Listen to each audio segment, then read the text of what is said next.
બનાસકાંઠાના પાલનપુરમાં મુશળધાર વરસાદ વરસ્યો। બિહારીબાગ નજીક નેશનલ હાઈવે પાણીમાં છે। કેડસમાં પાણી ભરાઈ જતા વાહન ચાલકો પરેશાન થઈ રહ્યા છે। હાઈવે પર વાહનોની લાંબી કતારો લાગી છે। અનેક વાહનો પાણીમાં ફસાઈ જતા બંધ પણ થઈ ગયા છે, એટલે પારાવાર મુશ્કેલીઓનો સામનો વાહન ચાલકોએ કરવો પડી રહ્યો છે। પાલનપુર બિહારીબાગ નજીક હાઈવે પર પાણી ભરાઈ જતા કેડસમાં પાણી ભરાઈ જતા વાહન ચાલકો અટવાઈ ગયા છે। મુશળધાર વરસાદ વરસ્યો। પાલનપુરમાં થોડા જ કલાકમાં એવો વરસાદ ખાબક્યો કે રોડ રસ્તા પાણીમાં ગરકાવ થઈ ગયા અને હાઈવે પર કેડસમાં પાણી ભરાતા વાહન ચાલકોને સૌથી વધારે મુશ્કેલી પડી રહી છે।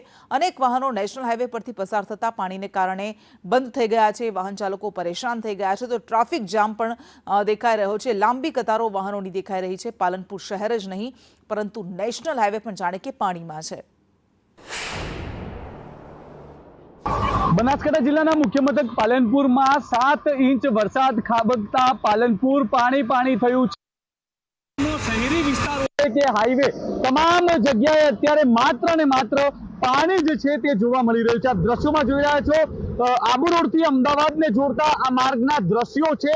અત્યારે હાઈવે પર એટલું પાણી ભરાયું છે કે વાહન ચાલકો ખૂબ જ મુશ્કેલીથી પસાર થઈ રહ્યા છે। સામેથી જે ગાડી જઈ રહી છે, બોનેટ સુધીનો ભાગ છે તે પાણીની અંદર ગરકાવ થઈ ગયો છે। જે પ્રકારે પાલનપુરની અંદર 7 ઇંચ જેટલો વરસાદ થયો।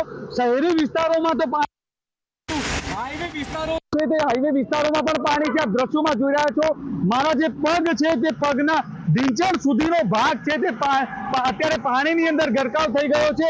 જે પ્રકારે હાઈવે વિસ્તાર છે તે હાઈવે વિસ્તાર પાણીમાં ગરકાવ થતા અત્યારે આબુથી અમદાવાદ તરફ જતા જે વાહનો છે તે વાહનો ખૂબ જ મુશ્કેલીનો સામનો છે તે કરી રહ્યા છે। કિલોમીટર સુધી વાહનોની લાંબી કતારો લાગી ગઈ છે। એક વાહન છે તે અહીંયાથી પસાર થઈ રહ્યા છે। બાઇકો છે તે બંધ થઈ રહ્યા છે। બહુ ખતરનાક સ્થિતિ છે।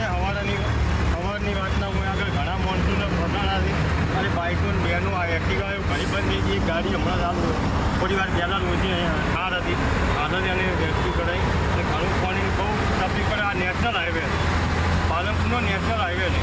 અંદરના લોકોની શું હાલત થતી છે તમે વિચારો કર્યા। નેશનલ હાઈવે ઉપર ચોક્કસથી જે પ્રકારે નેશનલ હાઈવેની સ્થિતિને જોતા પાલનપુરની સ્થિતિ વિચારી શકાય છે।